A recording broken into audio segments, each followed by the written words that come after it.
mon pays.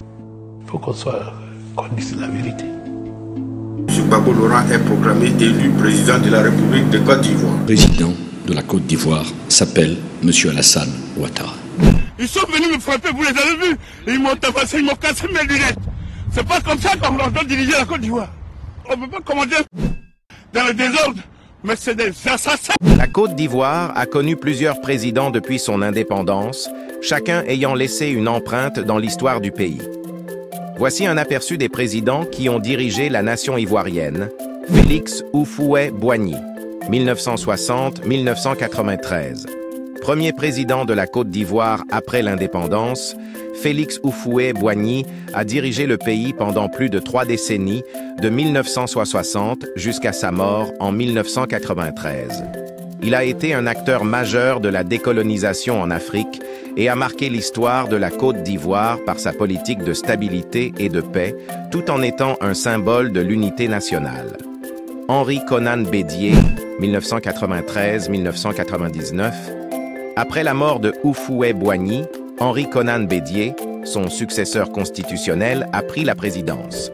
Toutefois, son mandat a été interrompu par un coup d'État militaire en 1999, mettant fin à une longue période de stabilité politique. Robert Guéhi, 1999-2000. Après le coup d'État de 1999, Robert Guéhi est devenu président. Son gouvernement a été marqué par une période de transition après le renversement de Bédié. Mais il a lui-même été renversé en 2000 lors des événements qui ont conduit Laurent Gbagbo à la présidence. Laurent Gbagbo, 2000-2011. Laurent Gbagbo a pris la présidence après la crise de 2000 et a été réélu en 2010. 19 septembre 2002, 3 heures du matin. Des rafales de Kalachnikov et des explosions de grenades viennent briser le silence de la nuit d'Abidjan. Des rebelles, descendus de Boalquier au nord du pays, essayent de renverser le pouvoir de Laurent Gbagbo. Cependant, sa réélection a été contestée, ce qui a conduit à une guerre civile qui a duré plusieurs mois. Gbagbo a été arrêté en 2011 et transféré à la Cour pénale internationale, CPI, où il a été acquitté en 2019. Abidjan se retrouve alors avec 2 présidents. D'un côté, au palais présidentiel, Laurent Gbagbo. Et à 6 km de là, à l'hôtel du Golfe, Alassane Ouattara. Alassane Ouattara, 2011 présent. Alassane Ouattara a pris la présidence après la crise politique et la guerre civile de 2010-2011. Depuis son arrivée au pouvoir, il a mené plusieurs réformes économiques et politiques. Il a été réélu en 2015 et en 2020 et continue d'exercer ses fonctions à ce jour. Ces présidents ont tous marqué l'histoire de la Côte d'Ivoire, naviguant entre périodes de stabilité et de crise. La présidence d'Alassane Ouattara, en particulier, se distingue par une forte croissance économique, mais aussi par des tensions politiques et des controverses liées à ses prolongations de mandat. Alassane Dramane. Ouattara, président de la Côte d'Ivoire depuis 2011, a accédé au pouvoir après des élections contestées suivies d'une grave crise post-électorale. Né le 1er janvier 1942 à Dimbokro, cet économiste de renom a gravi les échelons dans des institutions financières internationales comme le FMI, où il a occupé le poste de directeur du département Afrique, avant de se consacrer pleinement à la politique en Côte d'Ivoire. Avant d'être élu président, Ouattara a été Premier ministre de Côte d'Ivoire de 1990 à 1993, sous la présidence de Félix Houphouët-Boigny. Cependant, sa candidature à la présidence en 1995 a été empêchée par des lois électorales restrictives qui l'ont contraint à s'exiler. Purement et simplement, cette idée de comité d'évaluation. Ce n'est qu'en 2002, après la rébellion qui a divisé le pays, que Ouattara a été reconnu comme un acteur majeur de la politique ivoirienne. Il a été élu président en 2010, après une élection qui a débouché sur un conflit violent, les résultats étant contestés par son rival Laurent Gbagbo, entraînant une guerre civile. Aujourd'hui, il se rend au Conseil des ministres, comme toutes les semaines, depuis 10 ans. Vous continuez à gérer les affaires du pays. Ah bah bien entendu. Bien entendu. Pourtant, il y en a un autre qui aimerait gérer les affaires du pays. De l'autre président, Alassane Ouattara, il refuse d'en entendre parler. Laurent Gbagbo continue de jouer le rôle d'unique chef d'État, comme si rien ne s'était passé. Après plusieurs mois de crise, Alassane Ouattara a été investi président avec le soutien de la communauté internationale, notamment l'ONU et l'UE, et l'appui déterminant de Nicolas Sarkozy, dont l'intervention militaire a marqué la fin de la crise post-électorale de 2010-2011. Laurent Gbagbo, tout sourire, se permet d'organiser sa propre investiture. Mais personne au sein de la communauté internationale n'accepte de reconnaître sa victoire. La présidence d'Alassane Ouattara. Réforme, controverse et succession perturbée. Alassane Ouattara est arrivé au pouvoir dans un contexte difficile, mais il a su maintenir sa position malgré les tensions internes. Sa présidence a été marquée par plusieurs réformes économiques et politiques, mais aussi par des controverses liées à son élection et à sa gestion du pays. Après la fin de la guerre civile en 2011, Ouattara a été réélu en 2015 dans un climat relativement apaisé. Cependant, son troisième mandat en 2020 a suscité de vives tensions, perçues par l'opposition comme une violation de la Constitution, bien que le Conseil constitutionnel ait validé sa candidature. En 2016, Ouattara a modifié la Constitution ivoirienne, ouvrant la voie à une nouvelle interprétation du nombre de mandats présidentiels et permettant sa candidature pour un troisième mandat en 2020. Cette décision a déclenché des manifestations violentes et une nouvelle crise politique marquée par des affrontements meurtriers entre partisans et opposants. Avant de se présenter pour ce troisième mandat, Ouattara avait pourtant désigné son premier ministre, Amadou Gon Coulibaly, comme son successeur pour l'élection présidentielle de 2020. Celui que l'on surnomme AGC se dit alors prêt à reprendre son costume de chef du gouvernement, mais aussi de candidat à la présidentielle. Je suis de retour pour prendre ma place aux côtés du président. Amadou Gon Coulibaly a été de tous les combats avec moi. Amadou est plus qu'un collaborateur pour moi, plus qu'un frère, c'est un fils. Malheureusement, ce dernier est décédé en juillet 2020, à quelques mois de l'élection, laissant un vide dans la stratégie politique du parti au pouvoir. Aujourd'hui, sans successeur désigné pour la présidentielle d'octobre prochain. Ce tragique événement a conduit Ouattara à revenir sur sa décision initiale et à se porter candidat, justifiant son choix par la nécessité de préserver la stabilité du pays. En parallèle, l'ancien Premier ministre Guillaume Soro, autrefois proche d'Alassane Ouattara, est devenu un opposant farouche. Sa candidature à l'élection présidentielle de 2020 a été bloquée par le Conseil constitutionnel sous prétexte de condamnation judiciaire, ce qu'il a dénoncé comme une manœuvre politique. Exilé depuis, Soro demeure un acteur influent et laisse planer la possibilité d'une nouvelle candidature en 2025, alimentant des spéculations sur un éventuel retour au pays et un affrontement politique avec le régime actuel. Soro, bonjour. Bonjour. Monsieur Soro, on va aller directement à une question que tout le monde se pose. Est-ce que vous allez bien être candidat à la présidentielle l'an prochain? C'est décidé, je suis candidat. Guillaume Soro, accusation et rivalité avec Laurent Gbagbo. Guillaume Soro, ancien chef rebelle et figure majeure de la crise ivoirienne, a été un opposant farouche à Laurent Gbagbo, ex-président de la Côte d'Ivoire. Leur rivalité a atteint son paroxysme pendant la crise post-électorale de 2010-2011, où Soro a soutenu Alassane Ouattara contre Gbagbo, refusant de reconnaître la victoire de ce dernier. Vous le savez, est venu demander sans concession à M. Gbagbo de céder pacifiquement le pouvoir. Soro a accusé Gbagbo de mauvaise gestion, d'autoritarisme et de plonger le pays dans le chaos économique et politique. En tant que chef des forces nouvelles, Soro a joué un rôle central dans la rébellion qui a divisé le pays et contesté l'autorité de Gbagbo.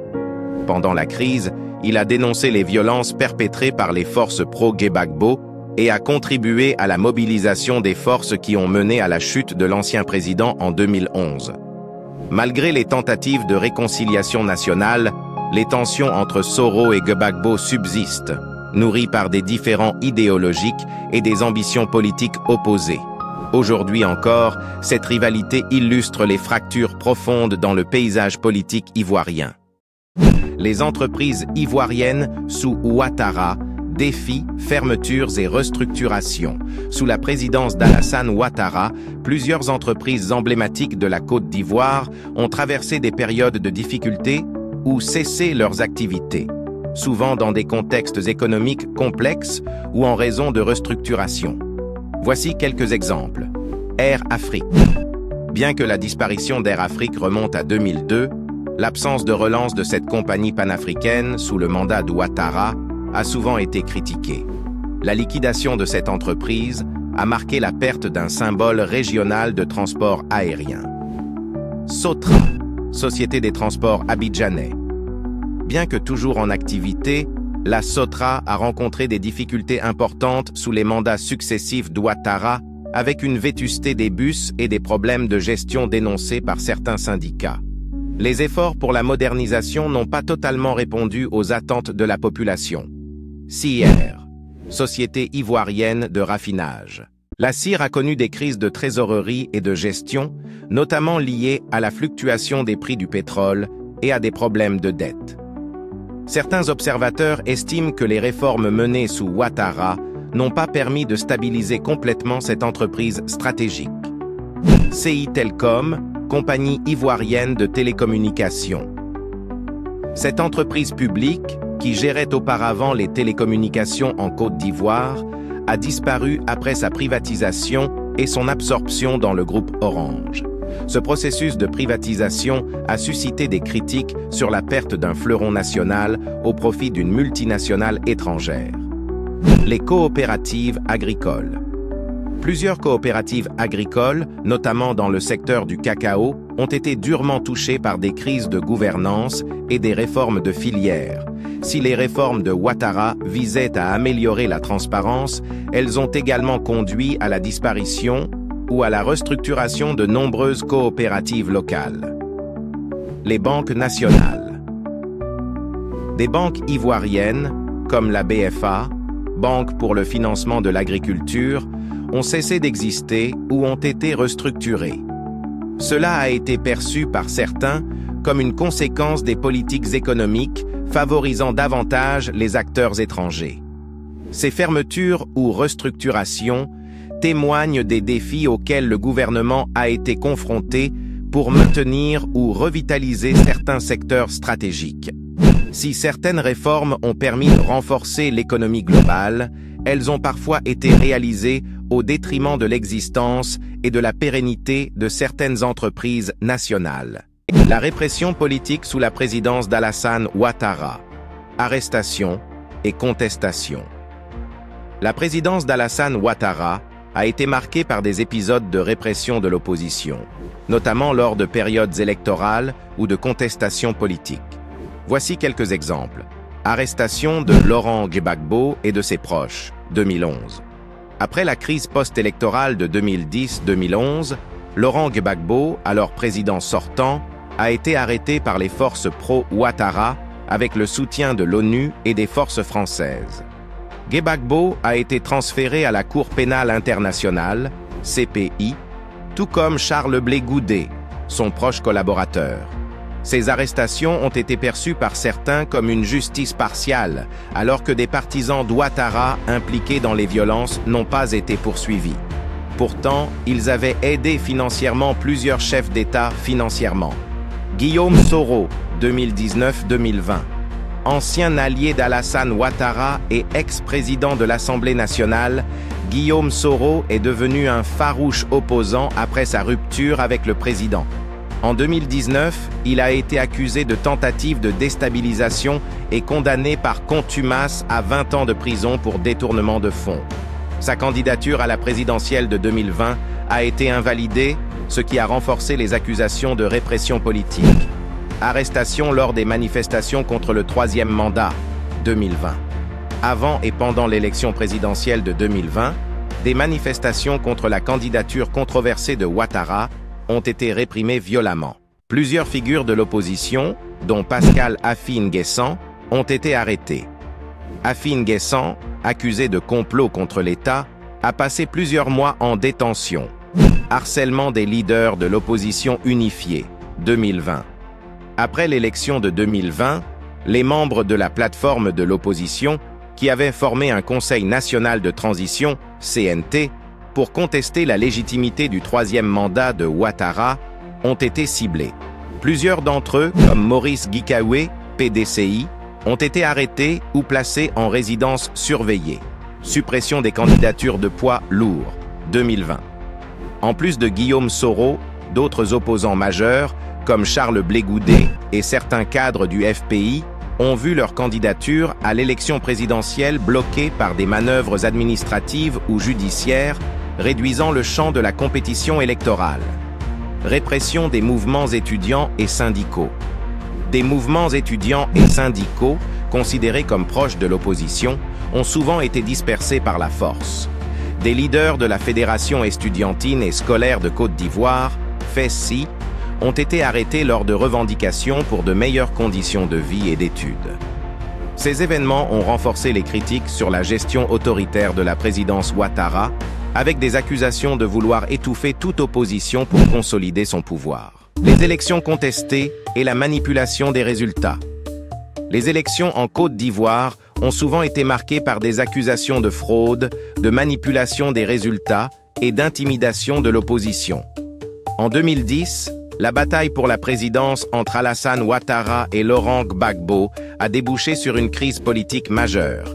Bien que la communauté internationale ait soutenu Ouattara comme le vainqueur, Gbagbo a refusé de céder le pouvoir, ce qui a conduit à des mois de violence et de chaos.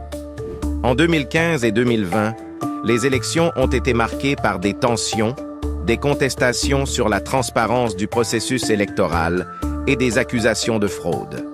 En 2020, la contestation des résultats et l'irrégularité des élections ont conduit à des violences, des manifestations et une nouvelle vague d'arrestations politiques. Accusations liées au Woubi sous la présidence d'Ouattara. Abat le Woubi! Un Woubi est un maudit! Abat le Lélé!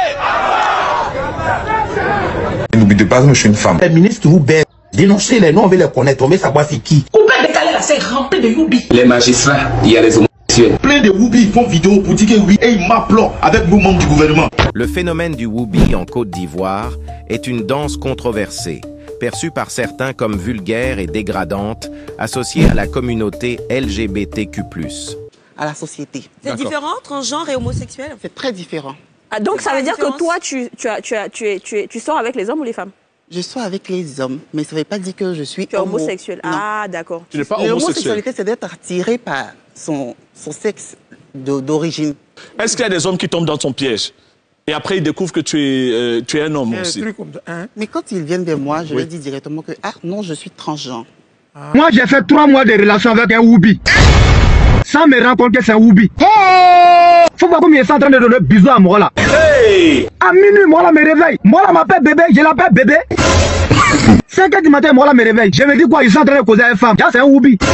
Le juge est sûr que c'est un Woubi là. Moi là, il a dit, si tu vois son truc là, son bagarre là, dans un poteau électrique. Jésus! Et puis c'est Woubi là, qui la soutient? Apparemment, voici le nom de l'association qui soutient les Woubi du pays. Bien que le gouvernement affiche une position conservatrice sur l'homosexualité, il est accusé de fermer les yeux sur cette pratique, avec certains membres soupçonnés de la soutenir secrètement pour des raisons politiques. Le Woubi, qui transgresse les normes sociales et exprime une identité de genre fluide, est souvent critiqué pour sa vulgarité et rejeté par les standards moraux traditionnels. Les contradictions au sein de la classe politique ivoirienne et la stigmatisation sociale sont des enjeux majeurs autour de ce phénomène. Toi, si tu es une femme ou bien un Woubi? Je suis pas un Woubi et je suis pas un pays comme vous le dites ici en Côte d'Ivoire. Moi, je suis pas un Woubi de base, mais je suis une femme. Et tout le monde le sait. Donc, je sais pas pourquoi vous liez mon image à ça, au fait, de base. Parce que je suis une femme. Jésus! Toi, dire que les jolies femmes comme ça pour toi, toi, c'est garçon ou cacasso, tu t'en vas derrière ça. On ne peut pas vivre avec les extraterrestres, c'est pas possible. Si vous pouvez plus sauter de nos voix là, mais quittez les réseaux sociaux. Si vous êtes fatigué de voir des gros mots, vous êtes fatigué de voir des oublis, vous êtes fatigué de voir des femmes comme moi là, mais vous quittez les réseaux au fait. C'est tellement simple. La corruption et le détournement de fonds publics sous la présidence d'Alassane Ouattara. Sous le régime d'Alassane Ouattara, la question de la corruption a également fait surface, bien que son gouvernement ait lancé plusieurs initiatives pour la combattre. Des accusations de détournement de fonds publics ont été formulées à l'encontre de plusieurs membres de son gouvernement, bien que ces affaires aient souvent été étouffées ou réglées à l'amiable. L'affaire du fonds politique. En 2013, une enquête a révélé l'existence d'un fonds secret destiné à financer des opérations politiques, sans contrôle ni traçabilité. Ce fonds, censé être utilisé pour des missions d'intérêt national, a été accusé d'avoir été détourné à des fins personnelles ou politiques et plusieurs personnalités proches du pouvoir ont été impliquées. Le scandale du programme de réhabilitation de l'hôpital d'Abidjan.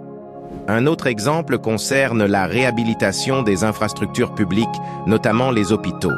En 2016, des fonds destinés à la réhabilitation de l'hôpital d'Abidjan ont été détournés. Des responsables de l'administration ont été accusés d'avoir gonflé les coûts des travaux ou d'avoir détourné une partie des fonds alloués. Ça fait mal. Ça fait très mal. Nous, on veut que les moyens là, soient mis à la disposition de l'hôpital. On ait des appareils de qualité. On ait le matériel de qualité. Quand vous arrivez, il ne faut pas qu'on se retrouve dans une situation où il n'y a pas de consommable, il n'y a pas de film, il n'y a pas d'ampoule. Ici, même quand vous arrivez, tous les WC sont gâtés. Il n'y a pas l'eau. Mais on est là. Est-ce que... Non, il n'y a pas l'eau. Vous allez appeler, c'est gâté, tout est gâté. Hier, il y a eu coupure de courant 10 fois ici. 10 fois. Les détournements à la Société Générale de Côte d'Ivoire, SGBCI. En 2019, des enquêtes ont révélé des détournements massifs de fonds publics à la Société Générale de Côte d'Ivoire, une banque de l'État, dans le cadre de prêts douteux. Plusieurs responsables bancaires et de l'État ont été accusés de complicité dans cette affaire de détournement de fonds publics. Y a-t-il eu des détournements d'argent sur la délivrance des documents d'état civil et visas en Côte d'Ivoire? En tout cas, un passage d'un rapport de la Cour des comptes pointe du doigt un manque de recettes fiscales et suscite une polémique dans le pays. Ces exemples témoignent des défis persistants en matière de gouvernance et de lutte contre la corruption, malgré les efforts pour réformer et assainir la gestion des finances publiques.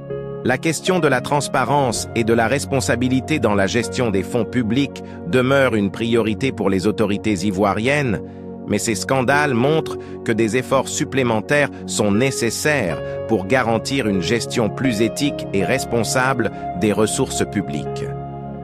Que pensez-vous de la longévité au pouvoir des présidents en Côte d'Ivoire? Est-ce un signe de stabilité ou de mauvaise gouvernance? Comment voyez-vous les tensions politiques actuelles et la gestion de l'opposition par le gouvernement? Les résultats des élections sont-ils, selon vous, manipulés? Ou le système électoral ivoirien est-il suffisamment transparent? Que proposez-vous pour lutter contre la corruption et améliorer la gestion des fonds publics en Côte d'Ivoire? Comment le gouvernement devrait-il réagir face aux critiques de l'opposition et aux appels à une réforme politique? C'est le moment de réfléchir ensemble à ces questions cruciales pour l'avenir de notre nation. Quelles solutions devons-nous envisager pour surmonter ces défis? Comment pouvons-nous, en tant que citoyens, participer activement à ce processus de changement? Exprimez vos idées et réflexions en commentaire. Le débat est ouvert. Votre voix compte et peut contribuer à un changement positif pour la Côte d'Ivoire. À demain, même heure, même chaîne, pour une nouvelle vidéo.